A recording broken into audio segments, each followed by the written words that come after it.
Insidious The Red Door marks the fifth film in the Insidious franchise, so today, let's rank them from worst to best. Hey everybody, my name's Justin here. I try to watch everything that hits theaters and on streaming services. If you guys are like me, go ahead and hit that subscribe button down below and click that bell notification for more up and coming content.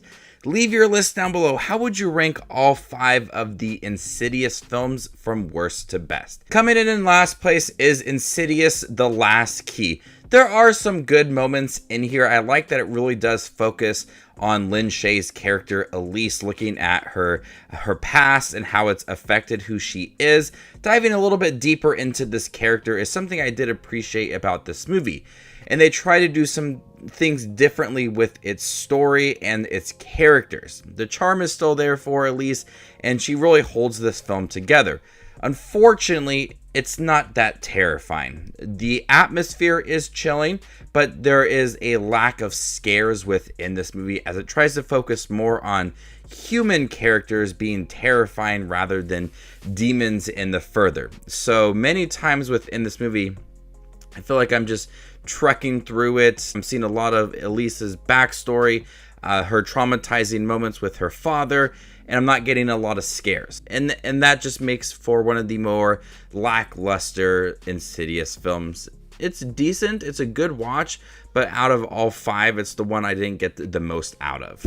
Coming in 4th place is Insidious The Red Door. There are some moments that really do work, and I think Patrick Wilson's style of directing is quite generic. We see that he's borrowing some elements from James Wan, and then at times it feels like it's just your kind of average horror film.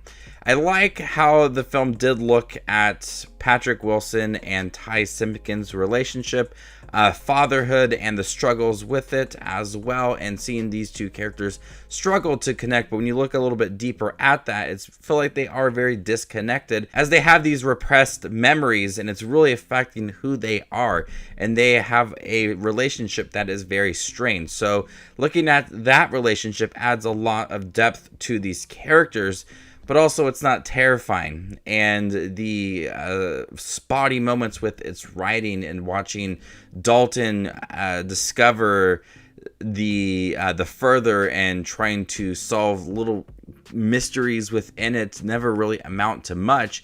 And then the overall presence of the demon that's trying to control everything, that's lacking as well. So a lack of one, I guess, central demon or presence within this film.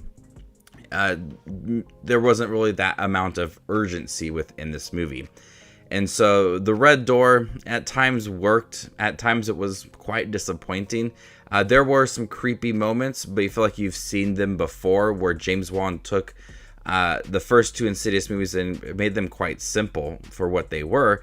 And this film, it just feels like kind of your average horror film that tries to look at the past of these characters and really doesn't add anything new to the story. They try to have these moments that the secrets of the Lambert family, and that really feels like it never amounts to much within this movie. So a quite disappointing entry in the Insidious franchise that does feel generic.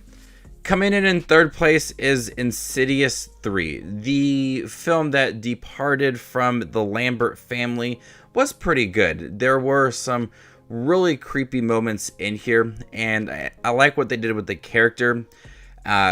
Made her very secluded from the rest of her family, and she was stuck in one spot because of her broken legs. And so really poses a challenge to the character, as most other characters can freely move about. She was stuck to one place, so it makes it really haunting to see that she can't get away from it.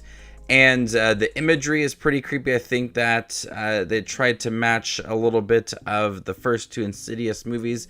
At times it feels generic with its story and our characters as well. It doesn't do anything groundbreaking within it. I think it's just a fine film with some really decent scares and some likable characters as well, and the way that they are able to kind of manipulate this character and put her in these situations that really challenge her. The atmosphere is still chilling, but it kind of dipped down from being a simple, really effective horror film for 1 and 2 to a film that felt very generic. Coming in second place is Insidious II. This film nicely built off of that first film. At times it feels a little bit campy with its dialogue and some of the situations, but I like how it connected the first film and the second film, looking at the moments that happened in the first film and how it's being altered from the second film, and they are going back to visit certain scenes from the first film. And Insidious 5 did that as well with Dalton as a grown-up, but it's interesting to see how certain scenes played out in the first film and then the real meaning behind it or what caused it in the second film.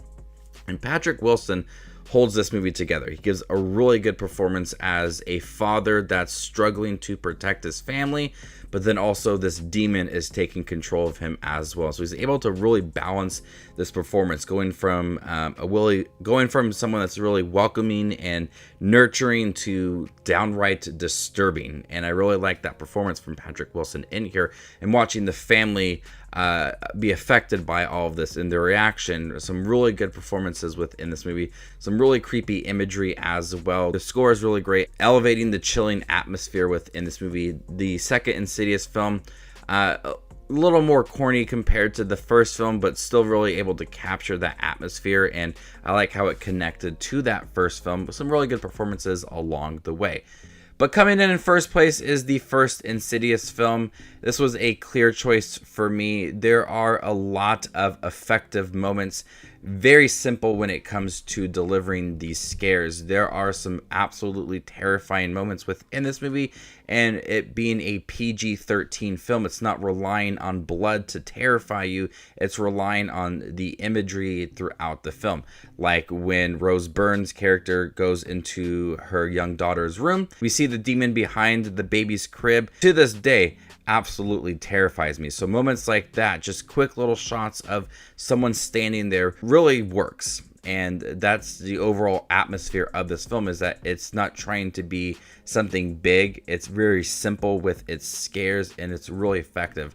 But also watching the family work together, and some emotional moments when their son Dalton is in a coma. You see the motivation to stop what is happening, but also looking at how it's connected to the past.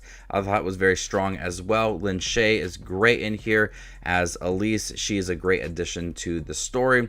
But overall, the first Insidious film, the story is terrifying. The presence of the further and the demons as well worked. You feel like they had an important part within the movie, rather than some other films feel like they just didn't have the most to do and their presence wasn't very strong. That's not the case for the first Insidious film. The first Insidious film is a clear example of a way to deliver scares on a PG-13 rating.